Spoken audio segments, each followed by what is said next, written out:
I interrupted eating my food for you guys to record this, but it's funny because this is my second take at recording this video, and I went from being too lazy to go get makeup because I wanted to draw this on, being too lazy to go get my eyeliner, and being too lazy to come into my room to record, but here I am, and I changed to black, and I put this on, so I went from lazy AF to doing things. Man, the things that I do for you guys on this channel. Hey, what's up you guys? It's R the Fangirl, and welcome back to my YouTube channel. So, as you can tell, I'm finally back in my room to the OG area where I record these types of videos and give these reviews and stuff, and I have more posters, and this is not what you were expecting for this week, I know, because my computer was being dumb and it was deciding not to charge the night of the episode. So I went to go and charge it, but it wasn't my computer, it was the cord. So my computer was not the problem, my cord was the problem. So I borrowed my sister's cord and everything was fine. But you know what, I just said, F it, I'm just gonna review it later, and then we're gonna do next week, because next week has Malik, and Malik is important. But this week, I wrote down all my notes here, and we're gonna talk about it. This is the non-spoilery section. I will let you know when I get to the spoilery section. But when I get to the spoilery section, leave, go watch the episode. Also, I might do some book spoilers, just letting you know. But this is a non-spoiler section. So, what I thought of the episode.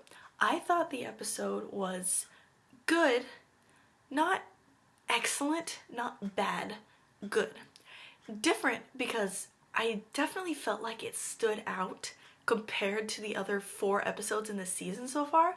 The CGI, or the editing and the special effects, felt different, and I didn't like it actually compared to how it's been before. Even in season 1, I like it better than I like what they did this episode. As a whole, as far as the any scene with 2 characters together talking, I liked. Any scene, just, that's all that I can say without spoiling anything, okay? So, bye-bye non-spoilery people. I probably should have put this in the beginning, but we're going to be talking about Shadowhunters Season 2, Episode 5, Dust and Shadows. That is the name of the episode. Okay, so first scene opens on Alec letting his frustration out by shooting bows. I love the way the camera is angled and the conversation with Jace. Alec is really struggling. This is one of the first instances that I was like, okay, this director obviously is kind of taking a different approach this episode compared to the other directors in the other episodes. I mean, I don't know exactly who's the director. I know they never have the same director constantly, that they're always changing directors. I'm aware of that. However, I did like the way this scene was shot. And it's so weird to me because when Jace came in frame, in the scene, I was like, wait a minute. Jace is back at the Institute. This is not a dream. For a split second, I thought it was a dream. And I was like, wait a minute. He's back. This is normal now. This is fine. Everything is good. But like my brain was confused for a second because I was all like, I'm not used to him just leisurely walking around the Institute. That is not something that has clicked in my brain yet. And I will get there. But I'm not a big fan of the way the special effects are used for the magic in this episode. Okay, this is kind of what I was talking about in the beginning. But I don't like how they had like that really trippy, weird, like different shots flashed together in one shot for the magic. Like they did it for Magnus and for Iris Rouse that they have in this episode. And I was like, just stick with the magically puff cloudy thing of blue sparkles that you usually do. I like that better. Although I noticed it, depending on what kind of magic they were doing and what they were conjuring, or what she was doing with the Jocelyn's lock of hair, she wasn't doing any of that, but it got to a point where I think it did it like at least twice, once for each of them, and I didn't like it, honestly. I was like, that was not a good choice in my opinion. I think they could have done that a little differently and a little better. This line right here, I always look good, Izzy says. I'm like, Izzy, that was amazing. I was like, yes, queen, yes, because that's totally... This episode was more full of book-sounding lines for the characters than I thought was possible. Like, I was like, that sounds so much like something Izzy would say. That sounds like so much something Jace would say. That sounds so much like something Alec would say. That sounds so much like something Simon would say. I was like, we're getting somewhere, because my personal opinion about how they're going with the direction of the show, either following the books or not following the books, is I think it's good to pull away, but you shouldn't pull away to the point of where you're breaking book canon things and having to work. Now they're going to have to work around that later in the show if they're going to bring in other elements from later in the series. Because killing off Jocelyn, it made me so irritated. I was like, please tell me you're kidding. Please tell me this is a joke. Please tell me you gotta bring her back. Please. And then they didn't. And I was like, and it's, quote, dark magic is a term warlocks use who are afraid of their own powers. This is legit what I said after this. Bitch! From the minute this lady came on screen, I knew she's too nice. Enough said. Sometimes the best moments between a ship is when they're just talking. Believe me, I am a sucker for cute Malik moments, but Magnus trying to help and comfort him when he is in pain is really sweet. Sometimes with a ship, you just need the two of them having some sort of deep connection that doesn't involve any sort of physical contact, or just not excessive physical contact, like kissing and hand-holding, which, believe me, I'm excited for next week / the following week. I've seen pictures and I know stuff is coming and I'm dying, but we'll see about that. But still, I'm just saying, that scene just was acted so well. I can't with Matt and Harry's chemistry. I can't. It's so good. I love it so much. This line also, I made some food for her, but she didn't want to eat it. Can you blame her? This is such a book Jace thing to say. I'm so happy.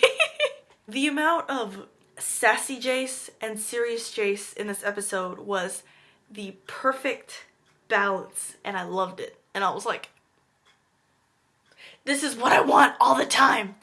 But anyway, I'm kind of hoping people's theories about Aldertree being Sebastian with the shapeshifting room to be true, because then I wouldn't be as mad at Aldertree, because, Sebastian, he talks like an asshole. Because, if you read the books, you already know.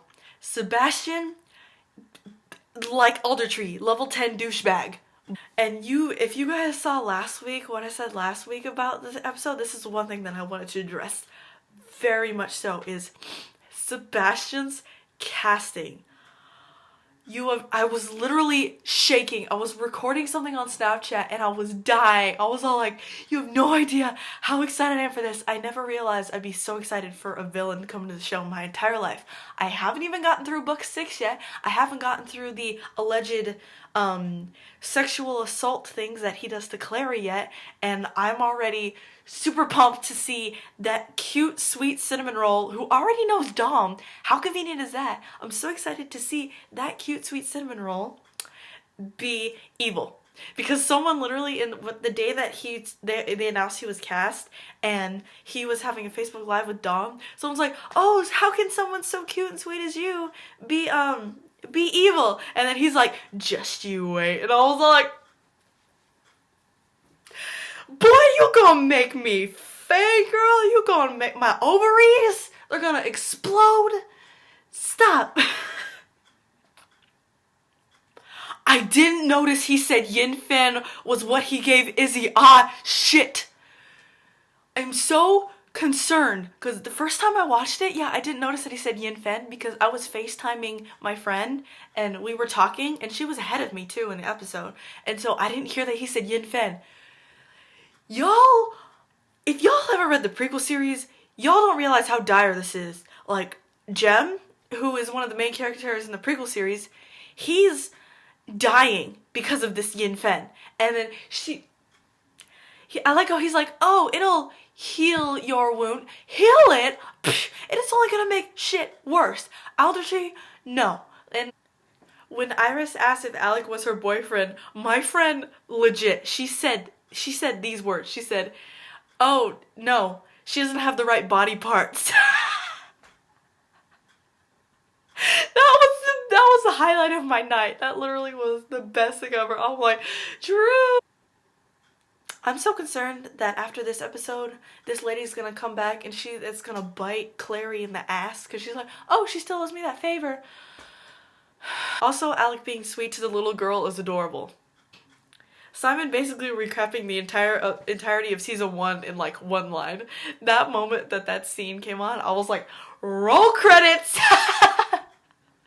He's just like, oh, Clary, the founding things, Shadowhunters, I died, werewolf, or vampires, yeah. And I'm like, me too, Simon, me too.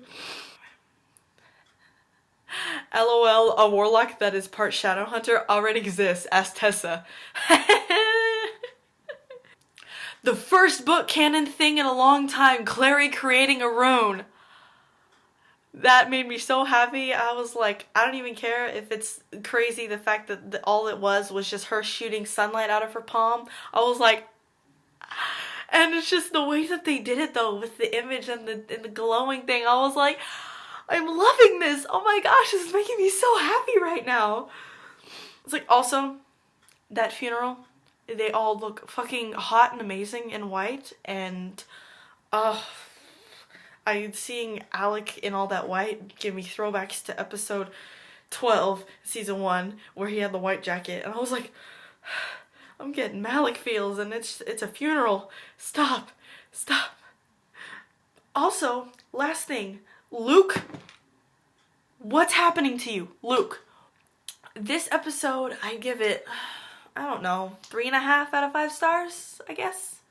Maybe 3 stars, 3 out of 5 stars. I'd say up to now, my favorite episode has been the Parabatai episode. I don't remember which episode that is. I believe it's 3. So up to now, that episode's been my favorite just because the arc of the episode was good and there wasn't too many things going on at one time, and it's just, everything felt very good and very smooth and very, even though it was like everything was happening with Jace, it just, everything felt good. But anyway, so comment down below, let me know what you guys thought of the episode, like if you guys agree with what I'm saying or if you don't agree. Leave a like if you are excited for Sebastian as I am. I still can't believe, I actually predicted, I was like, 2B, everything's gonna happen in 2B. I said it, it's happening. I'm so excited. Anyway, give me a like if you guys like, and subscribe for more Shadowhunters content because I will be back next week for our live reaction highlights of next week's episode. To the one person who commented, I should have the picture of the episode while we're reacting so you know which part we're reacting to. I'm working on trying to figure out some way around that. I don't know exactly how to edit that in yet, and I thought it was kind of complicated because you have to layer the sound and everything. But anyway, I'm working on that. I might just find a way so that we can have the TV in the same frame as me and my sister. Anyway, peace, love, smiles. Bye guys!